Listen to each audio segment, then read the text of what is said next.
নমস্কার, কলকাতা টিভিতে আপনাদের স্বাগত। আমি আশিস চট্টোপাধ্যায়।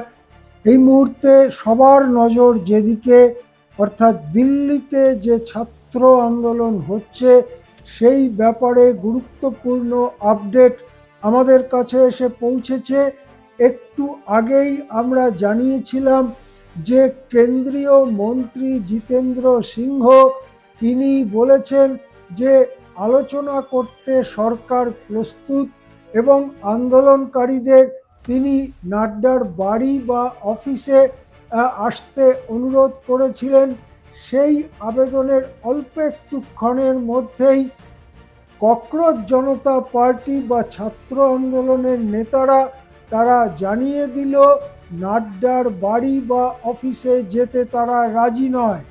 এটা কিন্তু খুব গুরুত্বপূর্ণ, কেননা জিতেন্দ্র সিংহ বলেছেন যে গত 24 ঘন্টায় 4টি আলাদা আলাদা প্রস্তাব দেওয়া হয়েছে, কিন্তু কোনো ব্রেক থ্রু হয়নি, কোনো সমাধান পাওয়া যায়নি যে কোথায় হবে। আমাদের মনে পড়বে যে এর আগে ছাত্র আন্দোলনের নেতারা স্পষ্ট বলেছিলেন যে তারা কোনো সরকারি অফিসে বা মন্ত্রীর বাড়িতে যাবেন না, কেননা সোমবার যখন তারা সেরকম আলোচনার জন্য গিয়েছিলেন তখন তাদেরকে 4 ঘন্টা বসিয়ে রেখে তাদের মূল্যবান সময় নষ্ট করা হয়েছিল। সুতরাং এবারে যদি আলোচনা করতে হয় তাহলে আলোচনা করতে মন্ত্রীদের কর্তাদের আসতে হবে যন্তর মন্তরে, অথবা যেখানে ছাত্ররা আন্দোলন করছেন সেই ছাত্রদের মাঝে আসতে হবে।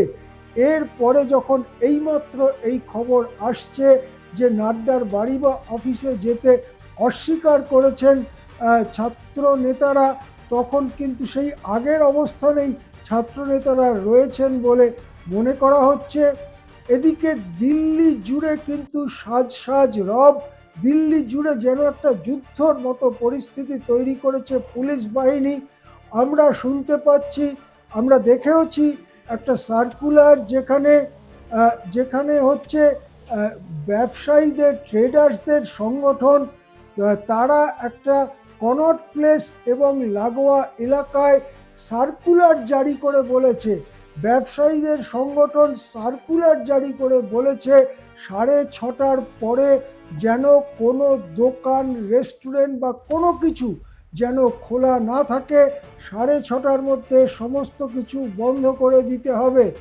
এদিকে পরপর কদিন হলো মেট্রো স্টেশনগুলো, যে সমস্ত গেট দিল্লির যন্তর মন্তর বা কনট প্লেসের দিকে, সেই সমস্ত গেট বন্ধ করে রাখা হয়েছে। আর তাতে বেজায় চটেছেন সুপ্রিম কোর্টের প্রধান বিচারপতি সূর্যকান্ত। তিনি বলেছেন যে যদি এখনো সুপ্রিম কোর্টের দিকের মেট্রোর গেট বন্ধ রাখা হয় তাহলে আমরা বিচার বিভাগ কিন্তু ব্যবস্থা নিতে বাধ্য হব।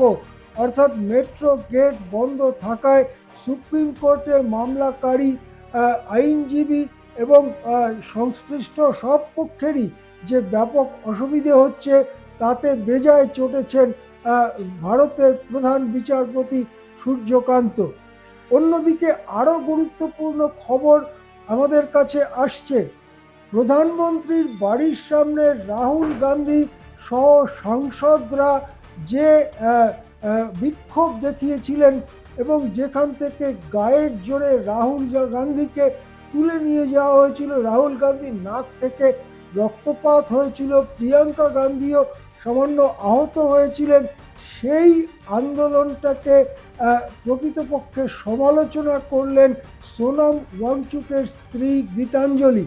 তিনি বললেন যে ওই আন্দোলন ইনসিনসিয়ার, খুব মানে সিরিয়াস নয়, ওই আন্দোলনটা হঠাৎ করা একটা আন্দোলন এবং সেই আন্দোলনটার তেমন দরকার ছিল না, এই ধরনের কথা গীতাঞ্জলি বলে কংগ্রেসের যে আন্দোলন তার সঙ্গে দূরত্ব তৈরি করলেন।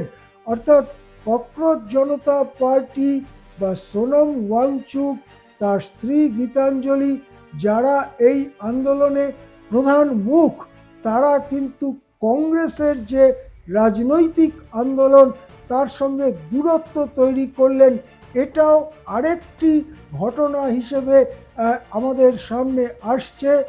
দিল্লির যে খবর আমরা পাচ্ছি, গতকালের পর আজকেও দিল্লিতে ঝামেলা হতে পারে, এই আশঙ্কায় দিল্লি জুড়ে ব্যাপক পুলিশি বন্দোবস্ত হয়েছে এবং নাগরিকরা তাড়াতাড়ি ঘরে ঢুকে পড়ছেন, অন্তত কনট প্লেস, যন্তর মন্তর এবং তার লাগোয়া জায়গায়। এই রকম খবর আমাদের কাছে আসছে, যদিও এখনো পর্যন্ত কোনো বিশৃঙ্খল পরিস্থিতির খবর আমরা পাইনি। আমরা নজর রাখছি দিল্লির দিকে, যেমন আপডেট আমরা পাবো জানাতে থাকবো আপনাদের। এখন এ পর্যন্তই, দেখতে থাকুন কলকাতা টিভি।